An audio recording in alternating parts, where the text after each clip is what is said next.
Shalom Bapak Ibu Saudara sekalian, apa kabar Anda hari ini? Selamat Hari Natal tahun 2023. Waktu berlalu begitu cepat sekali. Hari ini saat postingan ini disampaikan melalui channel YouTube saya, kita sudah memasuki Hari Natal.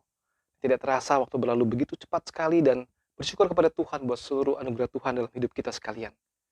Kita akan terus melanjutkan renungan kita pada hari ini, yaitu pembahasan mengenai kelahiran Yesus Kristus dalam rangka Minggu Advent yang keempat, sekaligus juga menjadi satu hal yang sangat spesial karena ini akan menjadi sebuah renungan yang 3 in 1. Saya akan ambil dari Lukas pasal yang kedua ayat 1 sampai yang ke-7. Apa maksudnya ada renungan 3 in 1? Saya masih ingat begini ya. Waktu kecil ada sebuah teka-teki. Ya, ada seorang anak yang ditanya oleh seorang ibunya. Ditanya bertubi-tubi seperti ini 3 pertanyaan. Yang pertama, saat itu dari warung kemudian dia membeli permen. Lalu ibunya bertanya begini, "Berapa harga permen itu?" Yang kedua, ibu juga bertanya begini, "Siapa tim yang menang dalam pertandingan bola semalam?"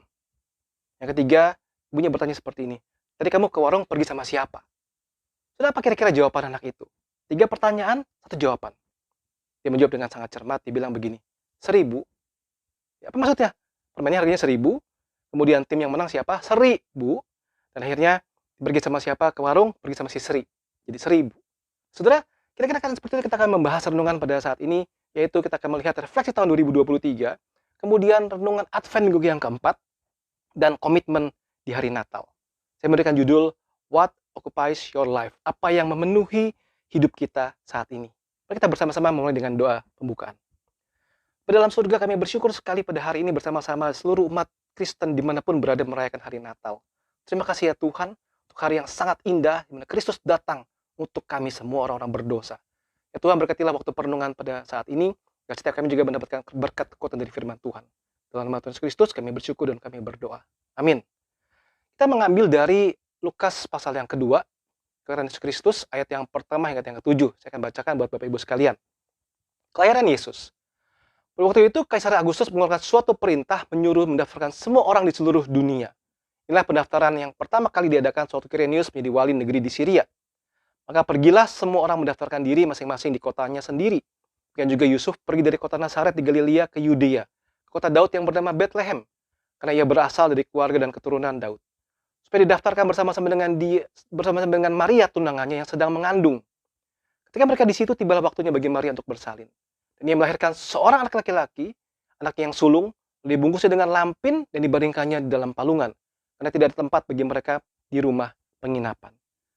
Sebuah narasi yang sudah sering kita dengar, kita baca bertahun-tahun setiap kali kita merayakan Natal. Saudara perhatikan sedikit di sini. Apa konteksnya?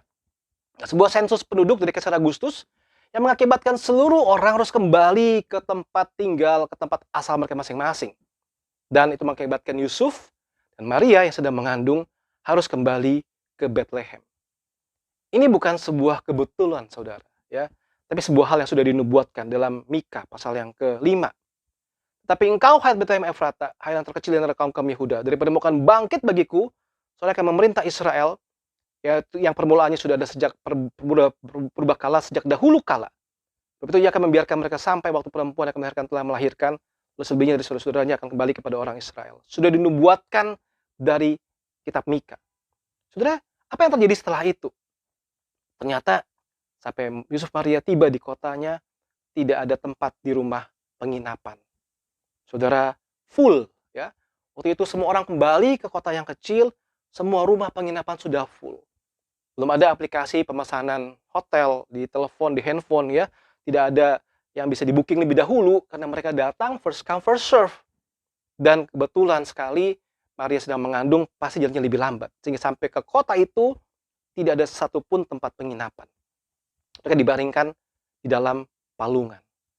Saudara, palungan adalah sebuah kandang bagian tempat makanan yang adalah tempat kandang domba yang kemungkinan besar disebut menara kawanan domba atau Migdol Eder.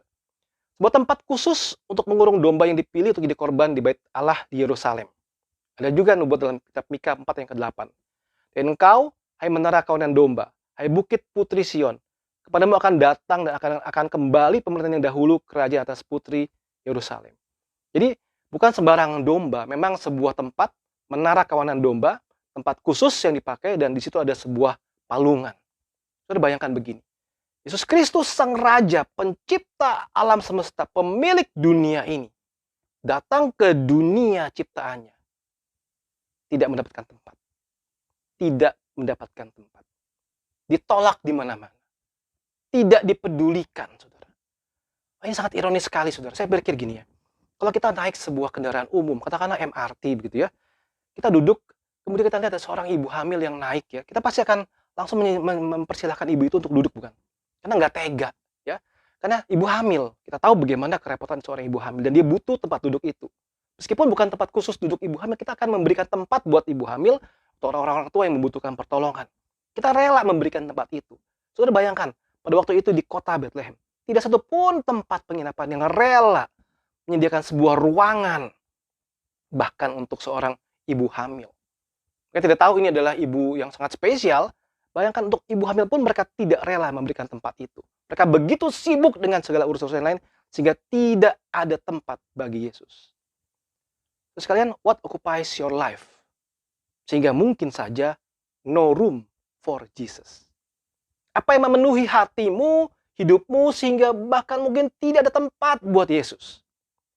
Seorang entrepreneur, Eric Edmeades, berkata begini, kamu harus penuhi hidupmu, occupy your body, ya, dengan makan dan istirahat yang cukup.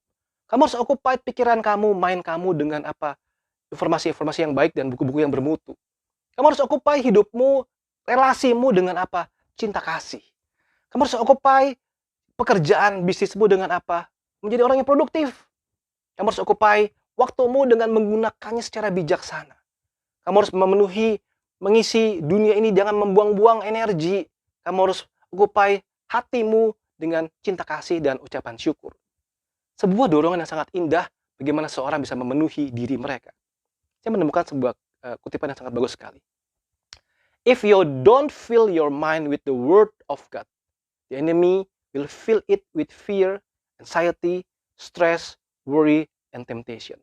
Jika Anda tidak memenuhi pikiranmu dengan firman Allah, maka musuh akan mengisinya dengan ketakutan, kecemasan, stres, kekhawatiran, dan pencobaan-pencobaan. What occupies your life? Di awal tahun kita merenungkan ada 8 area hidup yang kita satu persatu kita coba gumulkan. Bagaimana Kristus menjadi Tuhan dalam setiap bagian itu. Saudaraku sekalian, apa yang memenuhi hidupmu? Karir, bisnis kah? Ya, keuangan kah? Apa itu? Ya, saya tidak tahu. Ada beberapa aspek yang coba kita renungkan begini. Kalau hidup kita sepanjang tahun 2023 ini dipenuhi oleh fear, ketakutan, anxiety, kecemasan, kekhawatiran, dan pencobaan-pencobaan. Saudara bisa bayangkan betapa berjuangnya hidup kita. Karena terus dipenuhi oleh rasa-rasa seperti itu. Tanpa ada kelepasan. Sehingga tidak ada tempat buat Yesus. Atau malah kita dipenuhi oleh pekerjaan, bisnis, mengejar karir. Wah, sibuk luar biasa dengan segala macam usaha untuk meningkatkan produktivitas kita di kantor, dalam pekerjaan, dalam bisnis, terus kejar terus. Tidak ada waktu buat yang lain sehingga hidup kita penuh dengan itu semua dan tidak ada tempat buat Yesus. Atau hidup kita penuh dengan hobi, hedonisme, ya, me time terus, leisure terus, senang-senang terus ya. Memenuhi semuanya dengan hal yang menyenangkan terus. Tidak usah pikirin hari esok. Pokoknya nikmati terus, hedon terus. Sehingga tidak ada tempat buat Yesus. Atau hidup kita dipenuhi oleh keluarga. Urusan keluarga begitu banyak. Urusan suami istri, urusan dengan anak-anak, urusan dengan segala macam ipar, mertua dan sebagainya. Penuh dengan itu semua. Begitu sibuk dengan itu semua. Sehingga tidak ada tempat buat Yesus. Itu yang terakhir, saudara. Jangan-jangan hidup kita 2023 itu banyak dipenuhi oleh aktivitas-aktivitas gereja. Pelayanan-pelayanan yang luar biasa, begitu sibuk luar biasa. Senin sampai Minggu begitu sibuk luar biasa. Januari sampai Desember begitu sibuk luar biasa. Begitu sibuk luar biasa. Sehingga jangan-jangan saudaraku tidak ada tempat buat Yesus Kristus. Saudara, what occupies your life? Apa yang memenuhi hidup kita? Apa yang memenuhi hati kita?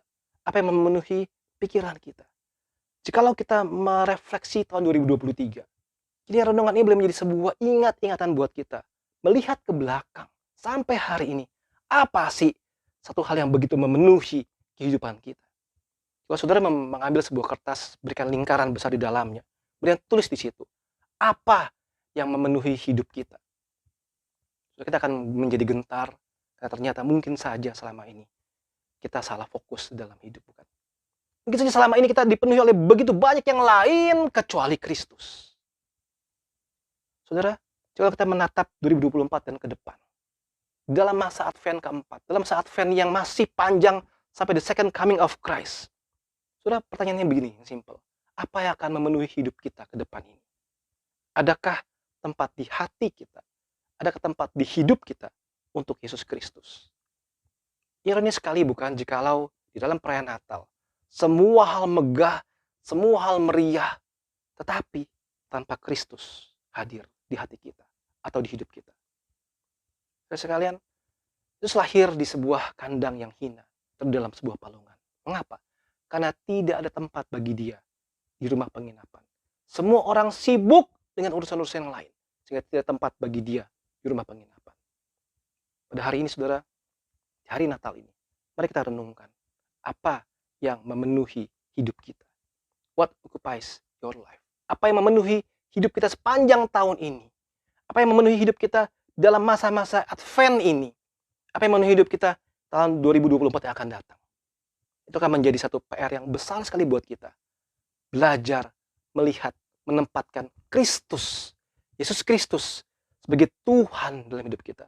Dan biarlah ia memenuhi kehidupan kita. Biar seluruh aspek hidup kita boleh memuliakan Tuhan. Dan seluruh aspek hidup kita ada Yesus Kristus di dalamnya. Kita bisa berkata, Tuhan, ini aku, semua milikku adalah milik-Mu Tuhan. Kiranya Engkau menjadi Tuhan, berkuasa dan bertata dalam hidupku. Sehingga tidak ada satu aspek dalam hidupku yang tanpa Tuhan di dalamnya. Sekalian, selamat hari Natal. Kiranya renungan ini boleh menjadi sebuah kekuatan buat kita semua. Mengakhiri tahun ini juga, menatap tahun yang akan datang.